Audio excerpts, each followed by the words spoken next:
Hoy te narraré el cuento 17 ingleses envenenados, escrito por Gabriel García Márquez, el cual se encuentra dentro de sus 12 cuentos peregrinos, el cual comienza así.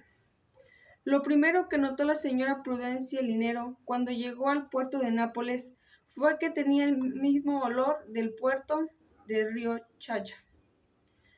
No se lo contó a nadie, por supuesto, pues nadie lo hubiera entendido en aquel transatlántico senil atiborrado de italianos de Buenos Aires, que volvían a la patria por primera vez después de la guerra. Pero de todos modos se sintió menos sola, menos asustada y distante a los 72 años de su edad y a 18 días de la mala mar de su gente y de su casa. Desde el amanecer se habían visto las luces de tierra. Los pasajeros se levantaron más temprano que siempre, vestidos en ropas nuevas y con el corazón oprimido por la incertidumbre del desembarco, de modo que aquel último domingo de a bordo pareció ser el único de verdad en todo el viaje. La señora Prudencia Linero fue una de las muy pocas que asistieron a la misa, a diferencia de los días anteriores en que andaba en el barco vestida a medio luto. Se había puesto para desembarcar una túnica parda de lienzo vasto con el cordón de San Francisco en la cintura y unas sandalias de cuero crudo que por ser demasiado nuevas, no parecían de peregrino. Era un pago adelantado. Había prometido a Dios llevar ese hábito talar hasta la muerte si le concedía la gracia de viajar a Roma para ver al sumo pontífice, y ya daba la gracia por concedida. Al final de la misa, encendió una vela al Espíritu Santo por el valor que le infundió para soportar los temporales del Caribe, y rezó una oración por cada uno de los 9 hijos y los 14 nietos que en aquel momento soñaban con ella en la noche de vientos de Río Chacha. Cuando subió a cubierta después del desayuno, la vida del barco había cambiado. Los equipajes estaban amontonados en la sala de baile, entre toda clase de objetos, para turistas comprados por los italianos en los mercados de magia de las Antillas. Y en el mostrador de la cantina había un macaco de Pernambuco, dentro de una jaula de encajes de hierro.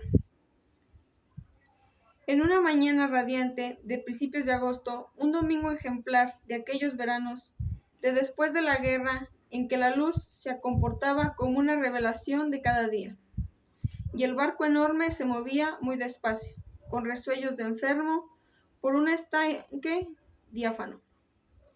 La fortaleza tenebrosa de los duques de Anjou apenas si empezaba a vislumbrarse en el horizonte, pero los pasajeros, asomados a la borda, creían reconocer los sitios familiares y los señalaban sin verlos a ciencia cierta, gritando de júbilo en dialectos meridionales.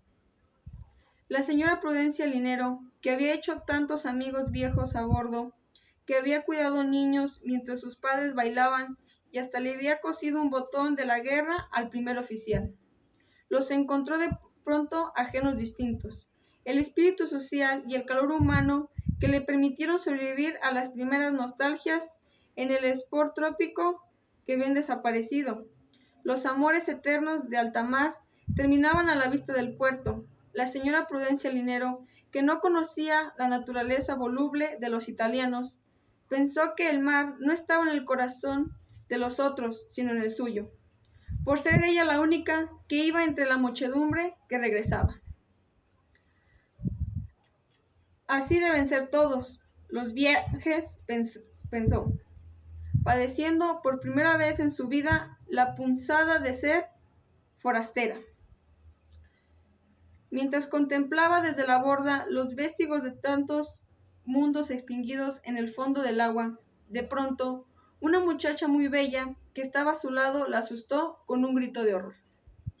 «¡Mamma mía!», dijo, señalando al fondo. «¡Miren ahí!». Era un ahogado. La señora Prudencia Linero lo vio flotando boca arriba, entre 2 aguas, y era un hombre maduro y calvo, con una rara presencia natural, y sus ojos abiertos y alegres tenían el mismo color del cielo al amanecer.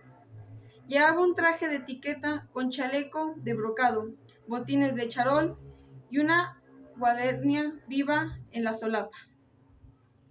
En la mano derecha tenía un paquetito cúbico envuelto en papel de regalo, y los dedos de hierro lívido estaban agarrotados en la cinta de lazo, que era lo único que encontró para agarrarse en el instante de morir.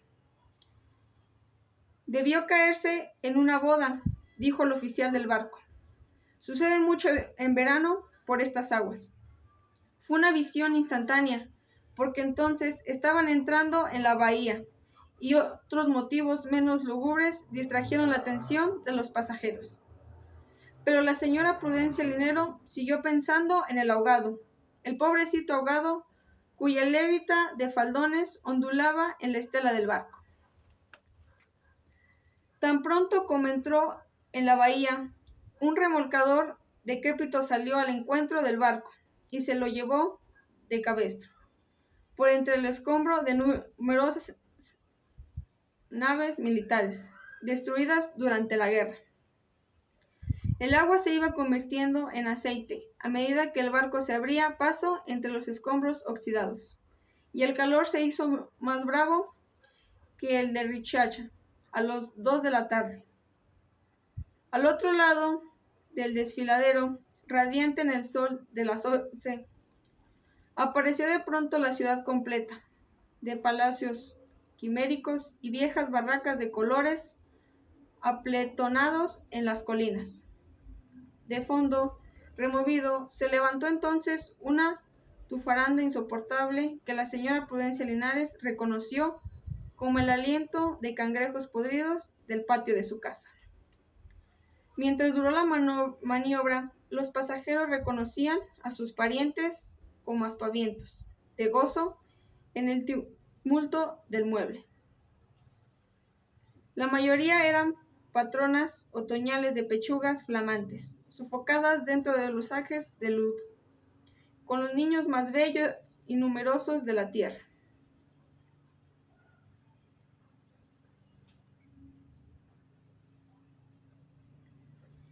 El agua se iba convirtiendo en aceite a medida que el barco se abría paso entre los escombros oxidados, y el calor se hizo aún más bravo